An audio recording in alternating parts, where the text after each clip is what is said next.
Hello everyone and welcome to another video here on the 6++ channel. I'm Jack, and on this video we're going to be talking about the Battle of Britain. So this tournament was quite interesting. So about a year ago, a little over a year ago, I heard my teammate Scrivo talking about how he couldn't go to another event because he was already caught up, already committed to doing this event called Battle of Britain. Not an event I'd heard before. Interesting. But I kind of thought no more of it. Shame Scribo couldn't go to the same event we were going to, but I didn't think about it any more than that. Then I heard another one of my friends who plays for another WTC team talk about the same event. Then I heard Innes talk about it on StatCheck, and I thought, well, this just seems like this event seems like a pretty big deal. So there's a lot of really good players here. Maybe I'll probably look into it. But the event kind of went under the radar a little bit, and I didn't really hear much more about it, other than people sort of mentioning it briefly in passing, and then time went on. Come around to this year, I heard Scrivo say that he was going to that event once again, and this time I was super interested to see what it was all about. I mean, I knew it was a practice event for WTC teams. I knew that a lot of different teams are going to be there from all over the UK and otherwise in Ireland, right? So I was super interested to find out what exactly was going on and how this event worked. So I decided to go down to Stockport and find out for myself. I wanted to go down there and I wanted to see how this event was running, since there was quite a few of the 6++ guys down there. And I just wanted to see what this event was all about, because it's kind of hard to find information out of there, because it's more of an invitational than it is a normal tournament. So that's what I did. I went down there and I spoke to a bunch of players that were there, and what I found out was essentially the event is it's kind of one of the first practice tournaments, for the various WTC teams, for testing their lineups and their players, and seeing how they go. It's more like a fact-finding tournament almost. But I got a bunch of interviews with captains and players that were there, who I was able to speak to, and I guess I'll pass this over to them, and you can find out what I found out, and then at the end of those interviews, let's go and we can take a look at what the results of the event were, and we can see how the teams are stacking up overall. Hello everyone, we are here with my good friend Innes, captain of Team Scotland as of this year. Hi, that's me. I'm just going to ask you a few questions about Team Scotland this year and about the Battle of Britain event. So I appreciate you giving me your time. Yeah, no worries. It's easy when you finish your games so fast. You see, this is why I came to you straight away. I knew I'd have extra time. So I guess the first question is, what are the goals for Team Scotland this year? Yeah, so obviously we came off of a really strong year last year. We finished 10th and we managed to scrape our way into Pool 1 seed, as long as there's 40 teams this year at WTC. So the goals in general is to continue the upward trajectory, right? It's, do about as well, and then, don't backslide, kind of raise the bar, have that, that Pool 1 seed feel like we earned it by playing against other Pool 1 seeds and having competitive results, not just being, the quote-unquote best of the Pool 2 seeds, which is, kind of where we're probably floating at the moment. So it's kind of getting to that point where we are, when we pair another Pool 1 seed, that we feel like we're competitive with them, especially if it's the lower end, right? We're not planning on beating the USA anytime soon, or, the Frances of the world, but being competitive with teams like Belgium, Netherlands, Canada, the other top of Pool 2, bottom of Pool 1 seeds, that's the goal for us this year. So we're kind of just trying to make sure we get to that position, developing the scene around that, kind of giving everybody an opportunity to come and be involved. When you have a good year like that, it's really good for sort of community morale, we found. So we had a lot of people reach out this year. We've got 40 people in our academy now, which is up from sort of like 20 something last year, which is great, right? It's been really amazing to just have so much response to a great results, people saying that they trust us to continue with it going forward, and to as much as we can improve on a really good year. Alright, nice. Would you say the pressure is on? Would you say there's more pressure this year being a Seed 1 team? It's kind of weird in that sense, because now, where we were before, we were like, okay, we get our Pool 1 seed, we want to try to punch up, try to do well. We paired Netherlands this year in pods, and we got a draw into them, which felt great. Then we drew with Switzerland afterwards, which was like, okay, what's going on. We draw our pool 1 and our pool 3, whereas this year we know we're going into it. We're kind of expected to come out of groups with 3 wins, right, as a pool 1 seed. It's obviously by no means guaranteed, right? The pool 2 seed is very capable of beating us. So I don't think there's more pressure. I think there's more, we're expecting an easier start, which then means it's on us to convert from a harder position, because we'll be going straight into tougher rounds from game 4 onwards. Even if we go, 2 wins and a draw, or two wins, that's still more points than we came out of pots with this year, or in any previous year. So the expectation a little bit is, I don't want to say diminished, right? Like we know we're good now. We just need to maintain it, and I think maintenance is easier than doing it the first time. All right, nice.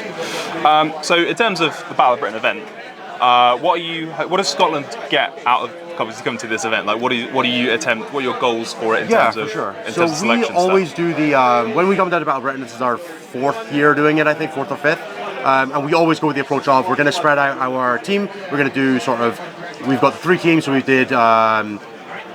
We split our returning starters, so there's 5 of us here, I think 5 or 6 of us. We spread them out two to a team, and then I've given 3 of the returning starters from last year the opportunity to be the captain of the team, so I'm not actually captaining a team this year, I'm just doing pairings for my team, and I'm letting one of my coaches, so they can kind of get a feel for what I'm looking for from them going forward, because if they're going to be people who are strong contenders for making it back onto the roster, I want them to have been on the sharp end of what it's like to chase people down for matrices and to build a comp, so that when they're doing it from the player side, they have a better understanding. So we're kind of using it as a chance to help that, and also to have them interact with a bunch of the new people, right? So we've got like 4 new tryouts, whether they're returning academy from last year or brand new.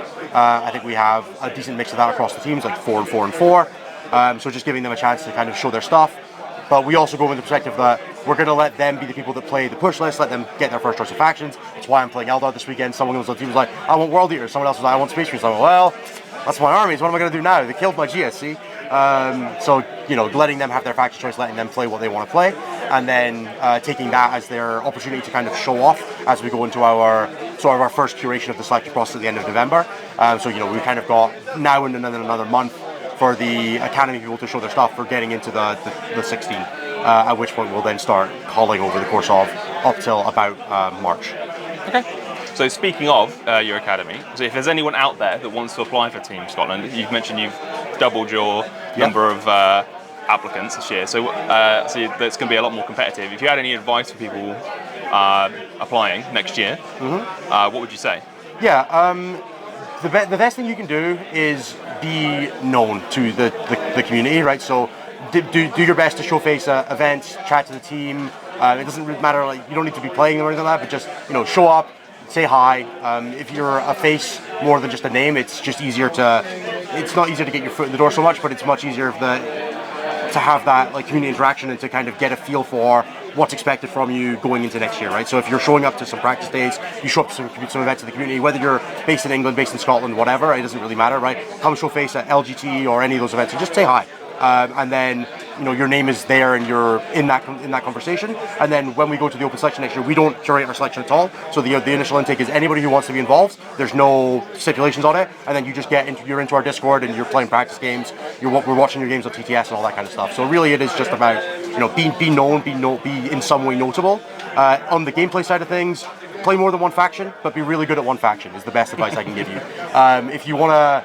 Like we don't want anybody who only plays one army, but we also want somebody who can show that when they're at their best, they can be, worth taking. One of the best players in the world, someone that's worth developing. You don't have to be incredible off the start, but being able to say, this is my competitive advantage, this is what I'm good at, and showing that off is really important, right? We want somebody who is able to show that when they put the investment into their game, that they can be at the top level, but also that's not the only way they can be at the top level, because you don't want to be like one-dimensional, right? You want to be a well-rounded player. Okay, nice. So before I let you go, I ask the community for a bunch of questions. Sure. So one of the questions that I'm going to ask you from the community is if there's one faction here that's looking really sharp in teams that people need to be scared of in the teams format, what's it going to be?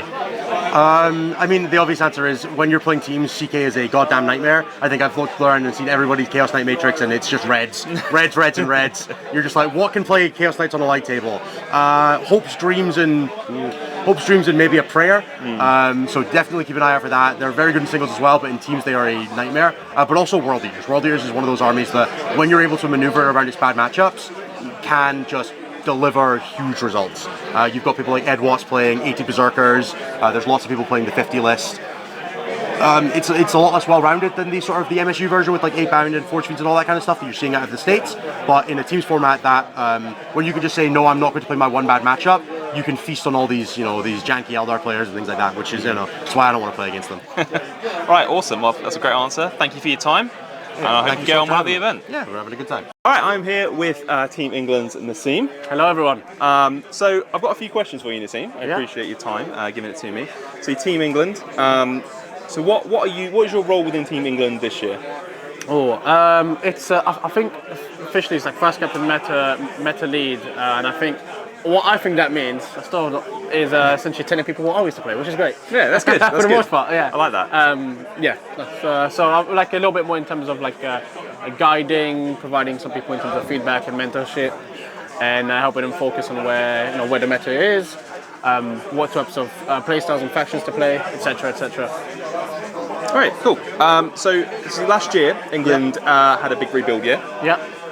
And then obviously the performance wasn't quite as up to previous years, if you don't mind me saying. So what's the goals for this year? I am aiming for a top 5 finish for England this year, and I think that's very possible with the team that we have on the cards, the preparation that we've put into practice, and along the foundations that we've built now over the course of the last couple of years. And I think we've got the foundations built, and now we can actually build like a team properly on top of that. We've got all of the systems in place. So I think a top 5 finish is very realistic. And at the end of the day, to win WTC, everyone wants to win WTC. But I'm not going there with expectations like I'm going to win WTC. I'm aiming for top 5, and with a little bit of luck, maybe we win, maybe podium. Nice. Top 5 to go. All right. So in terms of this event, the Battle of Britain. Number 1. So how does England? What is Battle of Britain for England? How does that work? How does that work into your recruitment process? Yeah. So Battle of Britain, similar to like Prestige at the end of next month, is essentially an application event, right? It's for people to see how they work within team events, especially with WTC terrain and practice. It's one of the few events in the UK that does, quote unquote large-scale team events with WTC terrain. So you get to let people showcase their abilities, what they can do, how they work within a team environment, and just basically it's like a stage for themselves to an extent. And for example, with a lot of my teammates here, for a few of them, they haven't played them too much on WTC terrain, or it's still something new to them, or some of them have played them quite often, and it's a chance to showcase themselves to the team and why they should make the plane 16 and the plane 8 in that case. So it's like very much a stage, I like to see it as. Right, okay. So what are you looking for in your players for this event? Like, what are you thinking that what's going to be? What do they need to do to put on a good performance for you? Yeah, I mean, there's always the classic, score of the points, etc., X, Y, Z. But for me, it's the consistency of which people can deliver on the matrix that they put in. How often they can, rise above the matrix that they put in and dig deep. And just overall attitude in terms of how they get on with other players, and those are all elements that I'm looking for in general, really. Yeah. Okay. I think that's like one of the bigger parts. Yeah. All right. So obviously we're pretty early on in the selection for Team England. How has it gone so far? Have you had more applicants this year? Less? Yeah, I think there was 80 or 90 something applicants this year. So quite a lot of applicants. It's a lot. So it's gonna. Some people, it's a lot of applicants. Yeah, it's a lot of people to manage. Yeah, in general, it's a lot. Yeah, God. I mean, people are always going to be someone's going to be disappointed, right? If you're not in the top 8. So and at the end of the day, for us, the way that I like to say and what I tell people is that it's not like it's never personal. Yeah. If you are selected or not, that is just what is available is what we as a team are looking for and after. And maybe somebody pips you by a little bit because they do it a little bit better, X, Y, Z. And it's nothing personal when it comes to that. But there are, not everyone's going to make the 16, not everyone's going to make the 8. However, that doesn't mean we don't want the people in the community to, stop engaging with us. We still want them. We still want their feedback. We still want their how do I phrase it, their participation, because at the end of the day, WTC and winning the WTC and doing well as a nation there is always going to be a team effort and community effort. It's not just going to be these are playing 8, go and win it. The community has to get behind it as well and really come together to showcase support in like helping practice, and our roles or as like the for the players that will be selected is also to engage within the community and not close themselves off. I think that's going to be very important when it comes to that. All right, so if there's anyone who didn't apply this year, but maybe thought about it and maybe didn't go for it, what would you suggest to those people out there for maybe applying next year? Go for it, have a go. Honestly, so I'm now, I think I've played for WTC 3 years, my 4th year now. I'm going for it, and like I applied the first year just because I was like, yeah, why not? I wasn't like a conscious like I'm going to do this to try and get like I'm going to apply to try and get better, and I made it onto the team. It happens. Yeah. All right, awesome. We did take a bunch of community questions, and so I'm asking one to each of the people that I'm interviewing. So, if you had to pick like one faction for this event, that is the scary teams faction, like what would it be? World Eaters, because I think every single team has World Eaters, and if it's played correctly, it's very, very scary, and it can be very hard to manage. Is that WTC specific or just any? Just in general, especially on WTC, but just in general, it's just like very brutal. Awesome. Well, I'll catch up with you a bit later after we've gone through a few of these rounds. Thank you for your time. Give me a hug. See ya. All right. Thank you very much. See you later. See ya. Hello everyone, I am here with Josh, who is the captain of Team Wales for 2026. 2026, yeah. Time flies. So I had a few questions for you about Team Wales this year. Right. So I guess the first one, the most important one, what's the goals for Team Wales this year? Well, that's giving the game away. No. Well, we had a good year last year for us. I think it's the highest result we've had in half a decade, actually. We went into 21st. We were hoping to get into that top 20 position. Tier 2 has always been our ambition. And so what we really want to do is, I think it's in my manifesto, so I can't hide from it, is very much solidify our position in Tier 2, because it gives us better opportunities in the pairing process, in the pod stage. Yeah. And then hopefully flirting with top 10 position in the next couple of years. That's really, we're quite ambitious. Right. Yeah. Nice. I mean, Wales has a pretty long and strong history with 40k as a nation overall. I would say. Did you say there's like a lot of pressure on you as a captain for running the team, or did the team make it easy for you? Yeah, I think, to be honest with you, this year, as much as it's ambitious, I think we're so well put together. We've had more applicants this year than ever before. We've got 32 people applying for a small country that is quite dispersed, quite hard to get north and south. It's still 4.5 hour drive, even though it's a small country. I don't feel the pressure when it comes to being the captain at all yet, other than the pairings. But again, I've got a leadership team around me already. They haven't got guaranteed playing positions, but they're there to support me. And they're doing a fantastic job, and they're just making my life easier. Yeah. All right, nice. So, if there's anyone out there in Wales who hasn't applied this year, what would you say to them as a suggestion, maybe? Right. Well, our application process is actually quite strung out. So, the close for applications is the end of November. Right. So there's definitely still an opportunity. We have a Discord, Wales 40k. Probably best finding us on Facebook because that's searchable. It's Wales 40k as well. You can join the community, reach out to me and whoever else is in Team Wales, and they'll get the application form and you can join. It's not hard. Hopefully. So I guess for this event specifically, for Battle of Britain, what does Team Wales get out of this event, or what do you aim to get out of this event? Right. Well, I think it's probably the same for everyone else. There's a limited number of WTC tournaments, opportunities out there, and it does differ from UKTC. So we're bloodying our players here. We've got 3 teams of 6. There's a hell of a lot, 18, half of our pool basically, almost. So we've got a good mixed bag. We haven't made one particularly strong team. We tried to mix the talent, get people used to knowing each other. It's the first big event of the year. We're not going to be making harsh judgments on anyone here. And I want that freedom of expression. And all we're really looking for is matrix accuracy. Yeah. So yes, you got mullered, but you told us you were going to get mullered. It's fine.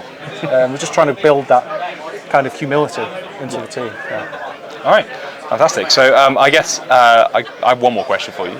So we did a bunch of ask the community for a bunch of questions, and the one that we got by far and away the most was, what is the faction that is the scary one in teams? What is the one that everyone needs to watch out for, would you say? Well, I would say if you look at this event this year, Battle of Britain, the most common faction is usually the one. Yeah. It tells you everything you need to know. There's a lot of World Eaters here. There's not many Eldar, surprisingly. I'm actually playing Eldar. So that makes me wonder then, have I messed up choosing this faction? I don't... What can I say? It's hard to say. And do you know what? To be honest with you, I think next WTC is going to be 11th edition, which throws everything up in the air. So I can't really give you a good answer to that. Everything's scary in the context of the pairing. That's all I'll say. Yeah, everyone wants to know, I guess, for their next team event, maybe for this one for now. Admech. Admech, you heard it here. Admech, good. Bloody buggers, they are. Yeah. Right, well, I appreciate your time. Thank you very much. Thanks, Jack. It's a pleasure. Yeah. All right, and hope you get on well at the event. Hello and welcome everyone. We've got another interview here with our good friend 6++ Scrivo. Hello. So obviously you are working with Wales this year. Yep, I'm co-captain for Team Wales. Okay. And so you've been working with Wales for a couple of years. How has Wales' selection been this year? It's been really good. We've had the most applicants ever, I think. Well, at least for the last good few years. Nice selection of people from all across Wales and outside of Wales, which is really cool to see. People kind of finding their heritage and going, actually, I want to go and support and kind of be part of the country that my grandparents are from. So it's really nice. So. Yeah, awesome. So I guess coming to this event specifically, Battle of Britain, what is Wales' kind of goal for this event? What are they trying to achieve? So we've got 3 teams that are kind of mixed experience. So there's veterans that have been to WTC, have played, or supporting coaches like myself, and then some new blood, completely new blood, or people that weren't quite good enough last year to make the cut, but might this year if they progress. So it's kind of a good way of us gauging how players are getting on and whether they mesh as a team as well, because it's not just about the player sort of skill.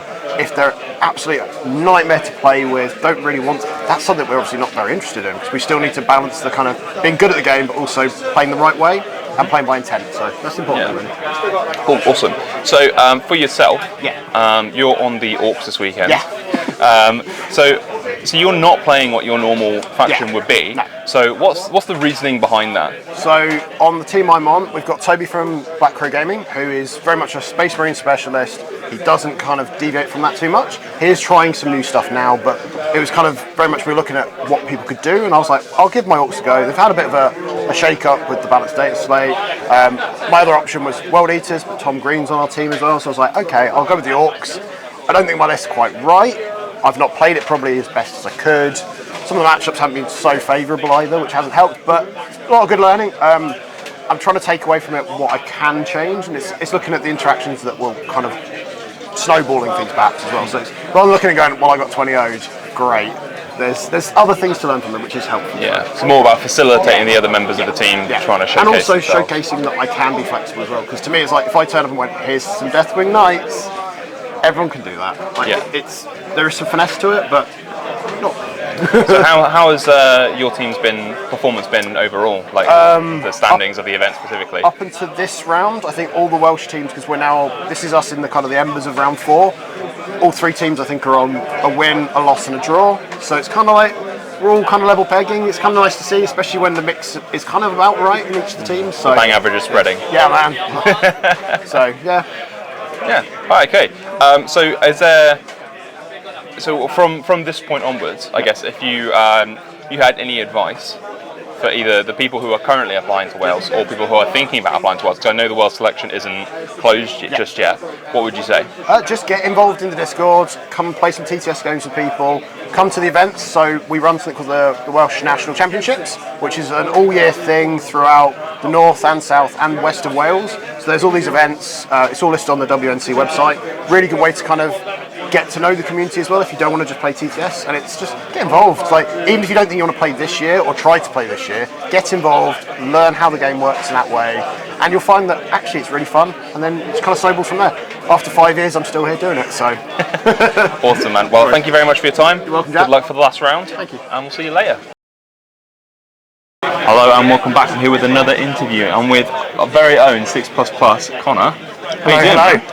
I'm very good, thank you. How are you? Yeah, I'm doing awesome. I wanted to get your opinions on this event because you are applying for England for the first time this year. Yes, yeah. So I wanted to see, well, I guess how's the event going for you so far? Yeah, it's going good for me. Well, the team, part of a lovely team with Naz. He's very encouraging. It's been good fun. I've been proverbially on the old take this so we can take these. So I've been pushed into the bad matchups, just try and scrap some points. Yeah, under the bus, so to say. Under the bus. But I've had a great time. Yeah. So, I mean, what does this event mean for you? Because from my perspective, it looks like the first event on a long road for selection. So, what does it mean to you? For me, it's more about sort of getting into it. I want to get, so obviously this is my first year, so I want to get into the process, sort of learn from the top players. You go here, you play the likes of Innis, you play the likes of Nas, so many good players, international players. Just get experience from them, learn from them, learn the pairings process of teams. I mean, it's 6-man teams, which is slightly different to 8-mans, but still good learning, good practice. Yeah. How have you felt playing on the WTC boards? It's a lot different. I mean, I'm used to UKTC like most of us are. WTC, there's obviously different rulings as well, so it's different. Not lots to learn. I'm enjoying the differences. Yeah, okay.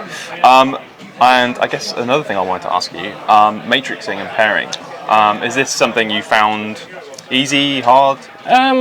It depends on a lot of how much you play the game for your matrix. Obviously, the amount of games you get with an army helps a lot. So for me, this is sort of a newer test list. So my matrix of this was not as good as I wanted it to be, but I know that I was playing a newer list, trying out new stuff, so it wasn't going to be as polished as I wanted it to be. So that's sort of the process of when you pick up a new sort of list, you know, going through, getting the reps, trying to learn your matrix, stuff like that. Okay, and I guess so we're at the bottom of round 4 right now. So I guess what I was curious, another thing I was curious of was factions out there in the team's meta. We've had questions asking about people. I know this is probably not going to be the meta, definitely not going to be the meta we're playing for the next WTC, but I'm curious to know what you think has been doing really well. Like, what's really scary out there in the matrixes? What's really smashing up the tables? Well, the big one is World Eaters, but the thing with World Eaters being the big thing is that everyone is teching for it. So we found when we were doing on our team Ed with his World Eaters, when we were matrixing the other teams, we know that they're specifically designed to counter that list. So we spotted that the matrices for that was certainly lower than we were hoping going into the event. Okay, oh, that's good. It's interesting to know. The last question I have for you: what's your personal goal for this event? What are you hoping to achieve and get out of it? Win all my games, right? Yeah. No, the main thing for me is getting involved in the process. Obviously, this is my first Team England event. So just getting involved, playing against good players, just learning from the best, just picking up as much as I can. Okay, well, thank you very much for your time, Connor. Thank you really for the appreciate questions. it. And we'll see you later. Thank you Good very luck much. in the last round. Thank you. And we'll see you soon. Hello and welcome back. I'm here with the captain of England Roses, Robbo. Hey guys. I've got a few questions for you, Robbo. So I've been getting the energy from the other people that I've interviewed. This event it's less about the actual results, less about what the final placings.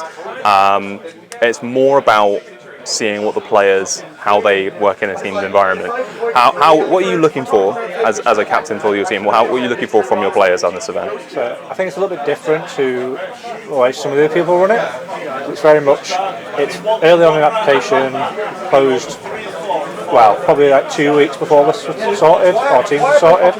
So it's, let's see the new fresh faces. Like, I hadn't met 3 of my players on my team before this weekend in person. Spoke to them a couple of times on the phone, that's it. So it's okay, like, what level are you at? What's your game understanding? How do you fit in the team? What's your personality like? Because at the end of the day, WTC is best part of a week away with 12, 14 people.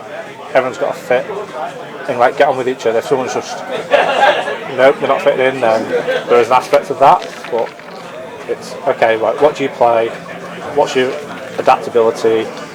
Do you understand pairings? Do you understand how to do a matrix? Can you do an accurate matrix and be achievable in those results, pretty much?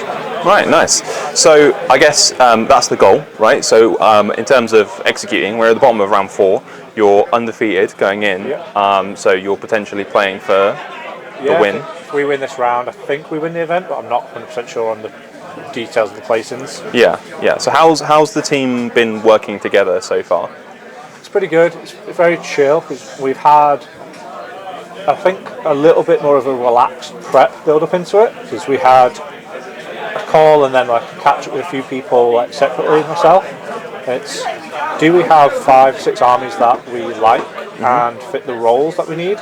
So 1 or 2 people changed round. I picked up a new faction for the weekend, but no one else picked up an entirely new list, just as I'm going to build to play on this terrain, or have board choice or not board choice. So everyone's like confident with what they're using and well repped with it. So yeah, it's been quite casual. There's a couple of games have flipped and people have gone, okay, yep, this is why that's happened, change my matrix for the next round. We've just sat running through all the matrices before the final round, and yeah, a couple of tweaks. People go, oh, what about this? Maybe we should change that for that player. Nope, we're playing on lists. Tweak a little bit for player, but we're not changing a big win to a big loss because you're playing certain people, which can sometimes happen with people. Yeah. Do you find that because they are newer players that they're more prone to getting, I'll say starstruck for lack of a better word, but against the more high-profile players, I think they struggle?